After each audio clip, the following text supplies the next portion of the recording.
Brujas de cine, La mujer ante el espejo, Artes Maleficorum, son, entre otros, libros que ha escrito María Jesús Zamora Calvo, profesora titular de Literatura Española en la Universidad Autónoma de Madrid. Lo primero, darte la bienvenida de nuevo. Hola, buenas. Tus líneas de investigación se encaminan hacia el estudio de los tratados de magia, manuales del inquisidor, el cuento, inserto en este tipo de libros, y también en investigación literaria. Investigas mucho las brujas, el mundo de la magia, el mundo de lo oculto. Está muy presente en tus investigaciones literarias. Sí, desde el punto de vista filológico me ha interesado ese perfil, el de tratados de magia, brujería y demonología. Quizá porque han permanecido un poco ocultos, un poco olvidados en las estanterías de las bibliotecas de fondo antiguo. El motivo es están escritos un 80% en latín, un latín a veces escolástico, un latín a veces un poco duro. Están dirigidos sobre todo para un público basado en el ámbito más inquisitorial o bien teológico, es decir, es una literatura un poco ardua, pero a su vez muy rica, sobre todo a través de los exempla que pueblan estos tratados y que fueron también inspiración para los grandes autores del Siglo de Oro, como Cervantes, como Quevedo. Es explorar otra fuente documental de los escritores áureos españoles. La mujer también está muy presente en todos los estudios, en todas estas investigaciones. La mujer en las artes ocultas, la mujer como bruja, la mujer en muchos aspectos. ¿Por qué es tan importante este papel de la mujer, quizá más olvidado o más relegado? La mujer siempre se la ha tachado bien de bruja o bien de hechicera, siempre se le ha puesto una cruz, digamos, negativa, prácticamente desde la Edad Media, con picos importantes como la época isabelina hasta prácticamente la posguerra española. Entonces, uno de mis deseos o mis intenciones o de la poca contribución que puedo hacer a las investigaciones literarias es ofrecer desde la objetividad una serie de estudios que pongan encima de la mesa con una cierta claridad y objetividad qué papel desempeñó la mujer, sobre todo desde la Baja Edad Media hasta principios del siglo XVIII. El Siglo de Oro también ha sido objeto y sujeto de estas investigaciones. ¿El Siglo de Oro ha sido especial y el Siglo de Oro en España también en este campo? Sí, sobre todo a partir de 1484, en la zona de Magungia, hubo una gran explosión de brujería, parece ser. Bueno, realmente era un poco ficticio, pero les dio pie a dos inquisidores para escribir el Malleus Maleficarum, que es el gran tratado de brujería en el que se intenta luchar contra este fenómeno. También presionando un poco a la sociedad para distribuir o difundir un miedo que no existía, pero que les ayudaba a los clérigos, a los inquisidores, a controlar ideológicamente al pueblo. Durante los siglos XVI y XVII España era el imperio, por lo tanto también llegaron estos tratados y se escribieron un gran número de ellos en español, como el de Ciruelo, el de Castañega, se conocieron, se difundieron. Dentro del ámbito prácticamente cotidiano, el Malleus era un manual conocido, a Ciruelo, Castañega, a Nuremberg eran muy, muy conocidos. Hablaremos a lo largo del curso de todos estos temas. Pero hoy, profesora Zamora, a mí me gustaría empezar por uno de los libros de reciente acuñación, porque se ha editado este año, ha salido a la luz en el mes de febrero.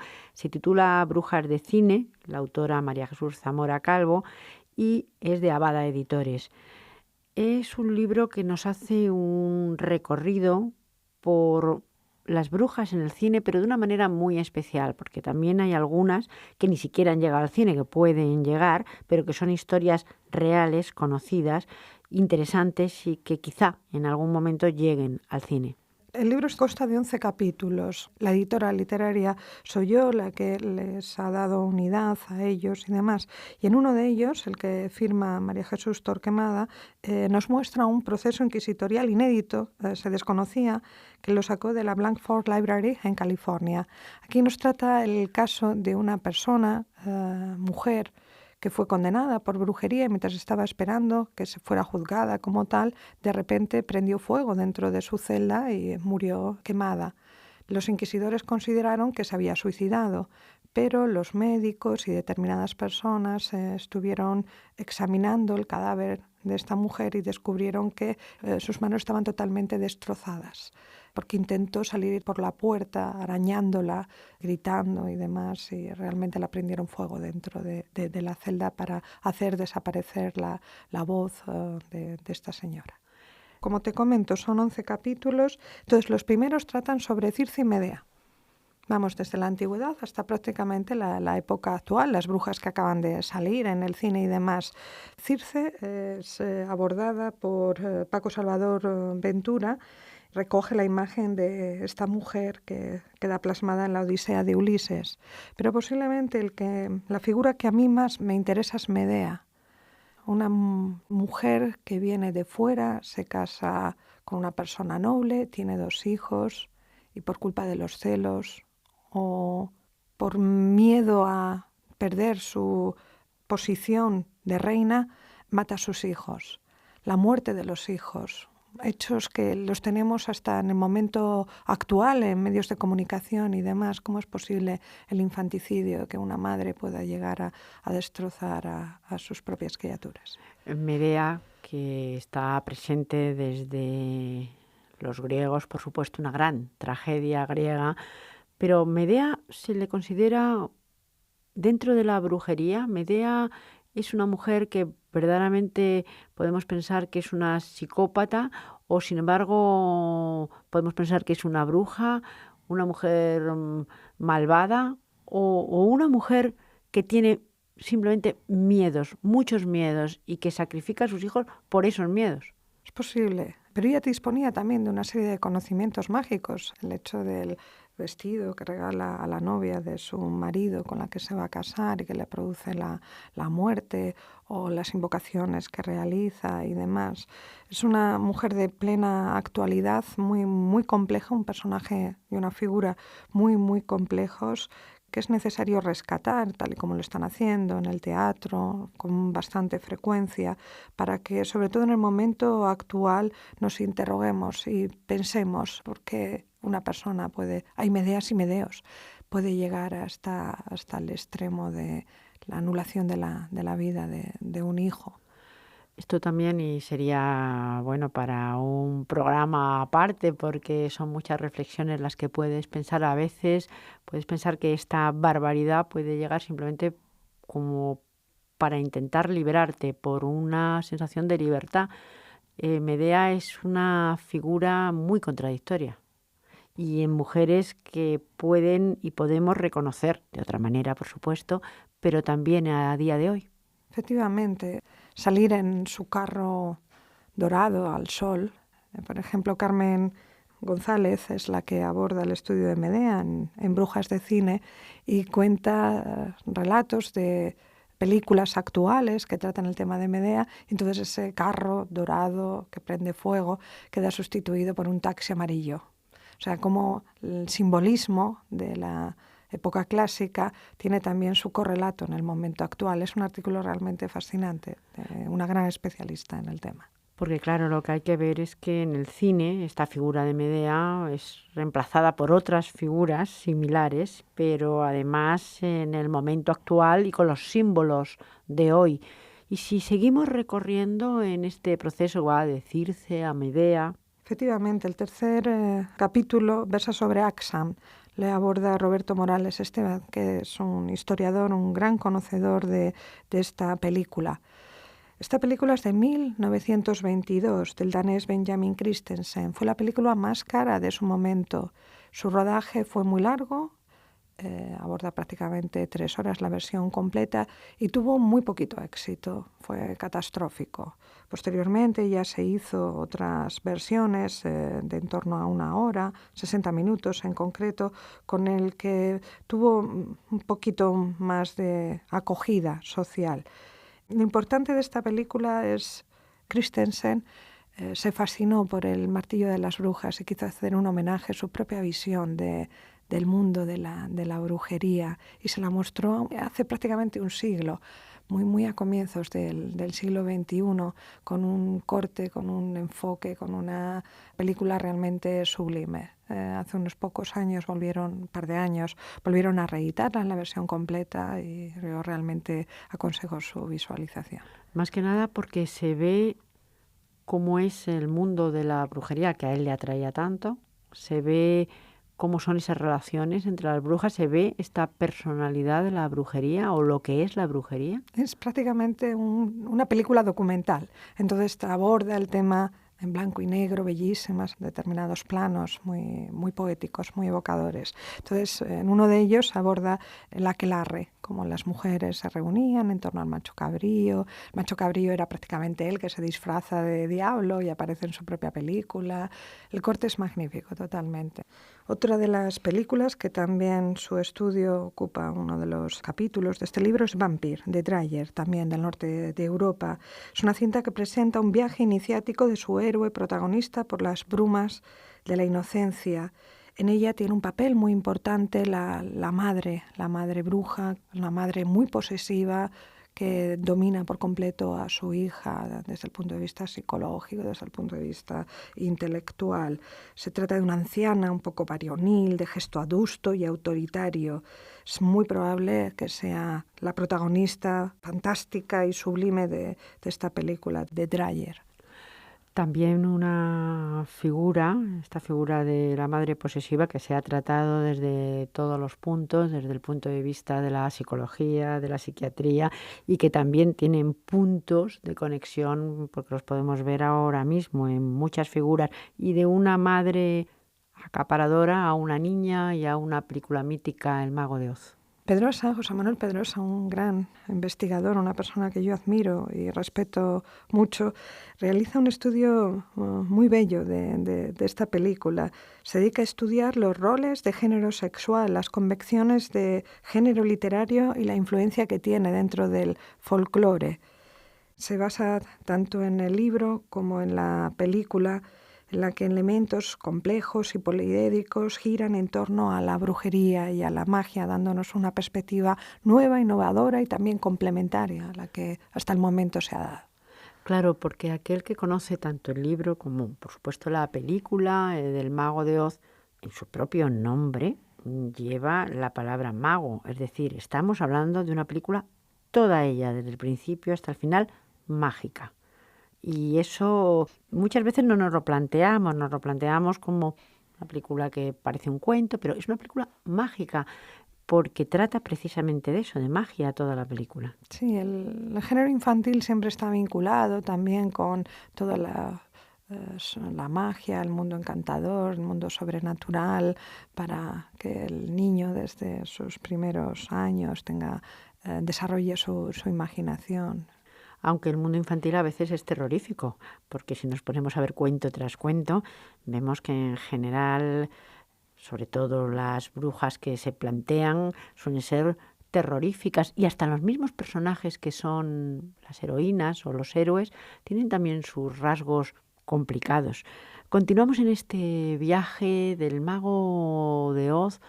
¿A dónde iríamos? Pues al Billy y a la esposa hechicera. Rafael Malpartida es un investigador de la Universidad de Málaga, especialista tanto en Siglo de Oro como en cine.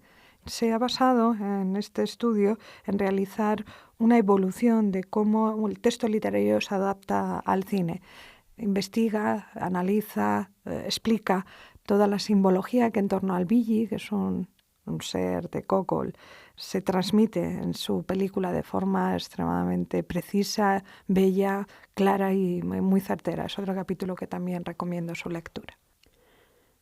No se ha llevado al cine demasiadas obras literarias que sean anteriores al Siglo de Oro. La Celestina podría ser una de ellas. Y la Celestina, además, es también un personaje que a través del tiempo ha llegado hasta nuestros días como muy entero, como también con la posibilidad de que fuera un personaje de hoy, porque en realidad de lo que habla la Celestina es de cómo trapichea, aunque esta palabra sea una palabra un poco ortodoxa, entre las personas, y eso sigue existiendo. ¿La Celestina era una bruja? ¿Quién era? La Celestina realmente era una hechicera. Es un personaje dentro del Siglo de Oro. A mí me gusta mucho explicárselo a mis alumnos para que lo conozcan. Una mujer en el Siglo de Oro, bueno, la Baja Edad Media, el Siglo de Oro, tenía que estar siempre bajo el auspicio, la protección de un hombre, o bien su marido, o bien con anterioridad su padre. Si una mujer se quedaba viuda, quedaba socialmente desprotegida. Era una persona muy vulnerable y, por lo tanto, muy débil. Ante esta situación, determinadas mujeres se muestran dentro de su círculo, de su barrio o de su pueblo como mujeres hechiceras o brujas, para que imponer respeto, autoridad y sobre todo que no las toquen. Eso es Celestina, una mujer que socialmente intenta salvarse, intenta protegerse, intenta sacar su vida hacia adelante, tener algo de dinero y sobre todo infundir miedo, un poquito de miedo. A través del miedo conseguía esa pequeña parcela de libertad que no tenían otras mujeres. Exacto. Ella decía que tenía pactos demoníacos, era posiblemente infundado, ella lo quería creer. Este personaje es un personaje literario, pero con un reflejo dentro de la sociedad muy, muy real. Tenía una serie de conocimientos que ella había adquirido a lo largo de su vida, como remendar virgos. Remendar virgos lo que hacía era una pequeña pielecita, ponía una bolsita pequeñita con sangre y en el momento de consumarse el matrimonio se rompía y ya con ello ya el marido, que generalmente estaba borracho, decía, no, pues ya he consumado el matrimonio y he desflorado a una virgen. No, realmente ella venía con su experiencia, pero socialmente tenía que quedar completamente encubierto. Es curioso también este capítulo, desde luego es muy recomendable todo el libro. Estamos simplemente dando pinceladas para atraer la atención de aquellos que no conozcan todos estos personajes que se han llevado al cine. ¿Alguno más? Uno de ellos es, por ejemplo, El crisol de Heitner. Es una película muy conocida sobre las brujas de Salem, en Nueva Inglaterra. Es un proceso inquisitorial de 1692. Se fue llevado al cine, como os comentaba, en 1996. Y ahí a Gerardo Fernández le llamó la atención sobre todo la imagen de la criada Titúa. Cómo los afrodescendientes americanos incorporaron parte de las peores obsesiones en los modelos coloniales americanos. Y realiza un estudio, es un gran antropólogo, conocedor del mundo andino, especialmente americano también, y realiza un estudio muy, muy profundo sobre esta imagen del personaje de Tituba, que sale durante unos minutos al principio, pero que para él marca totalmente toda la película. Brujas de cine, este libro de Abada Editores. Profesora Zamora, ¿qué cree que puede aportar este libro a aquellos que lo lean y a aquellos que tengan interés además en este tema? Desde un punto de vista del cine, es el primero que aborda el personaje de la brujería, de la bruja en concreto. En él encontramos villanas y malévolas, endemoniadas, bellas y jóvenes, desde las más astutas y engañadoras a las más tontas e inexpertas. Intenta hacer una muestra de las más importantes y destacadas desde la antigüedad hasta nuestros días que han aparecido en la gran pantalla. Aquellos enamorados del cine, aquellos enamorados también de la magia, de la hechicería, de la brujería y que están interesados en el tema, van a encontrar además estudios concienzudos, es decir, está tratado con profundidad. Sí, todos los 11 capítulos que lo constituyen están firmados por especialistas en la materia. Todos tienen un hilo conductor. Unos se van citando a otros, unos se van engarzando con otros. No es un libro que se pueda leer cada capítulo de forma separada. Es mejor comenzar desde el principio hasta el final para tener una idea global. Pues muchísimas gracias. Gracias a ti, Isabel.